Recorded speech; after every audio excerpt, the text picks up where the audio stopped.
برا لقب دینا، یعنی برے نام نہ رکھو، برے القاب نہ دو.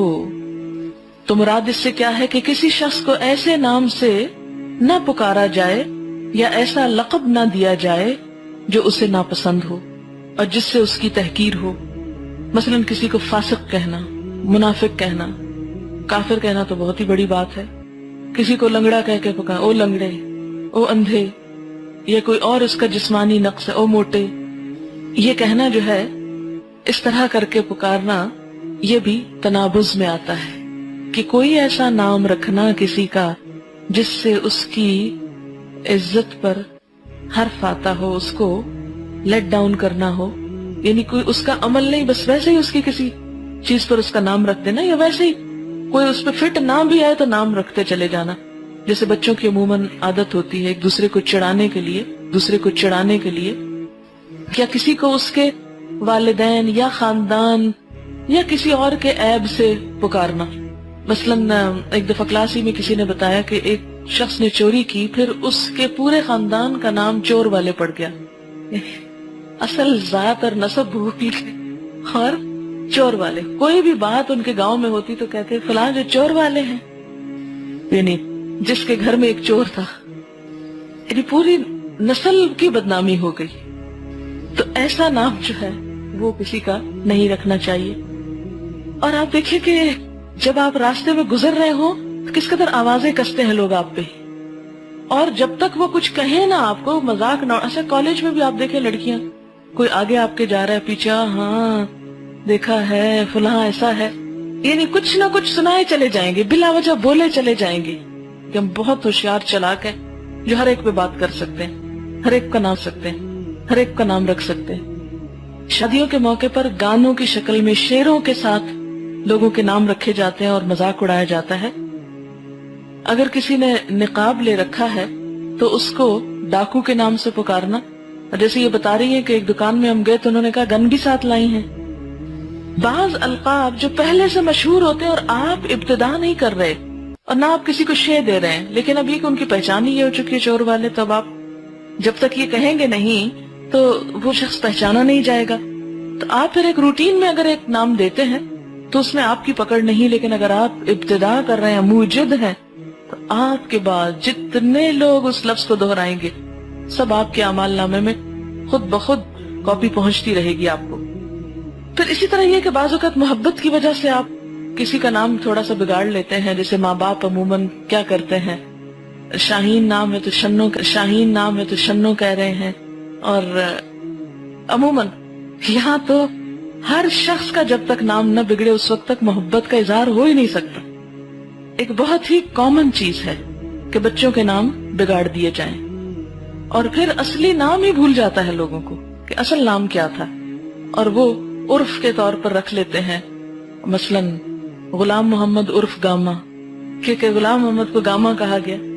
اور اسی طرح اور بھی عادات ہمارے معاشرے میں بہت پختہ ہیں. اب یہ ہے کہ ابتدا کرنا ایسی چیزوں کی ایک بد اخلاقی کو رواج دینا ہے، ایک بگاڑ کو رواج دینا ہے. اور بعض اوقات پھر انسان، آپ دیکھیں کہ حدیث سے ہمیں پتہ چلتا ہے کہ اچھے اچھے نام رکھنے چاہیے، کیونکہ انسان کے نام کا اس کی شخصیت پر اثر پڑتا ہے. اور قیامت کے دن انسان اپنے نام سے پکارا جائے گا. تو اگر نام ہی خراب ہے اور ایسے نام سے انسان مشہور ہو چکا ہے تو سن کے اس کے اندر ایک عملی طور پر بھی وہ کیفیت آ جائے گی اگر کوئی غلط نام ہے یا بگڑا ہوا نام ہے. لیکن یہ ہے کہ محبت میں بھی جیسے نام بگاڑتے ہیں تو بس اسی حد تک ہی ہونا چاہیے، اس کو ایک روٹین نہیں بن جانا چاہیے یا اصل نام کی جگہ نہیں لے لینی چاہیے. اور بس جب تک بچہ چھوٹا ہو تو اس وقت تک تو ٹھیک ہے، لیکن یہ نہیں کہ وہ باپ بن گیا ہے، دادا بن گیا ہے اور پھر ابھی تک اس کا وہی نام چل رہا ہے، منا یا کاکا. کسی کی ذات کا مذاق کرنا بھی نہیں چاہیے، اڑانا تو دور کرنا بھی نہیں چاہیے، کیونکہ اس سے بغض جنم لیتا ہے. بعض اوقات دوسرا شخص بظاہر کچھ نہیں کہتا لیکن دل میں نفرت پیدا ہو جاتی ہے. عموماً لوگ کیا کرتے ہیں، غلط بات کرتے ہیں، پھر جب دوسرا مائنڈ کرنے لگتا ہے تو کہتے ہیں ہم تو مذاق کر رہے تھے، کیونکہ انہوں نے سمجھ رکھا کہ مذاق میں جائز ہے. بعض لوگ ڈبل پرسنالٹی ہوتے ہیں، کہ منہ پہ آپ کو کچھ نہیں کہیں گے لیکن پیچھے سارا غصہ نکالیں گے آپ پر. اور پھر خاص طور پر اس میں یہ ہے کہ احساس کمتری کا اگر شکار ہو کوئی شخص تو اس کی عادت میں بھی عموماً یہ شامل ہو جاتا ہے کہ دوسرے کا مذاق اڑا کر اپنے آپ کو مطمئن کر رہا ہوتا ہے. اب مثلاً حجاب کا جو مذاق اڑایا جاتا ہے اس کی پیچھے وجہ کیا ہے؟ ان کا گلٹ. پتا ان کو بھی ہے کہ اللہ کا حکم ہے لیکن اس لیے مذاق اڑانے تو خود نہیں کر رہے تاکہ مذاق اڑا کے کسی چیز کو حقیر ثابت کیا جائے اور دوسروں کی نظر میں گرایا جائے تاکہ دوسرے بھی نہ کر سکیں. اور اگر ہم نہیں کریں تو ہمیں کوئی کم از کم برا نہ کہے, کرنے والے کو ہی الٹا برا کہا جائے. سوچیں کہ ایک چوری اور اوپر سے سینہ زوری, ایک خود غلط کام کیا اور دوسرا پھر اچھا کرنے والے کا مذاق اڑایا تاکہ اپنی برائی کسی کو نظر نہ آئے. اور یہاں خاص طور پر جب برے نام رکھنا ہے, فاسقانہ نام, فرمایا بئس الاسم الفسوق بعد الایمان, ایمان لانے کے بعد فسق میں نام پیدا کرنا بہت بری بات ہے. یعنی ایمان کے ساتھ تو یہ حرکتیں زیب ہی نہیں دیتی, اور خصوصاً کسی کا ایسا برا نام رکھنا, کسی کو کافر منافق کہہ کے پکارنا, تو ایمان کے ساتھ یہ نام, یہ کیسے ہو سکتا ہے کہ ایک شخص اسلام میں داخل ہو جائے اور پھر اس کا نام فاسقانہ ہو اور اسے ایک برے نام سے پکارا جائے. مومن کے لیے سخت شرمندگی کی بات ہے, شرمناک حرکت ہے کہ مومن ہونے کے باوجود وہ بد زبانی میں نام پیدا کرے.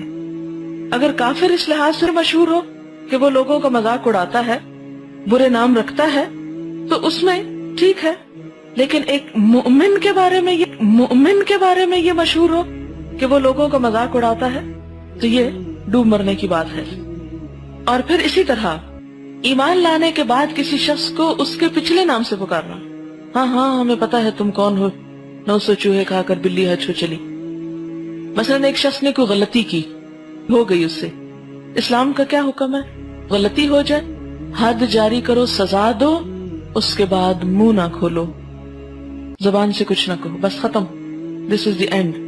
آپ کو معلوم ہے کہ مدینے کے ایک شخص کے اوپر حد جاری ہوئی اور بعد میں جب کوئی غیبت کر رہے تھے, وہ لوگ سوار تھے, راستے میں گدھے کی لاش نظر آئی تو آپ نے فرمایا اترو اور اس کو کھاؤ. تو انہوں نے کہا کہ یہ تو ہم نہیں کھا سکتے. آپ نے فرمایا ابھی جو اپنے بھائی کے بارے میں تم بات کر رہے تھے وہ کہیں زیادہ اس سے بری تھی, اس گدھے کی لاش کھانے سے.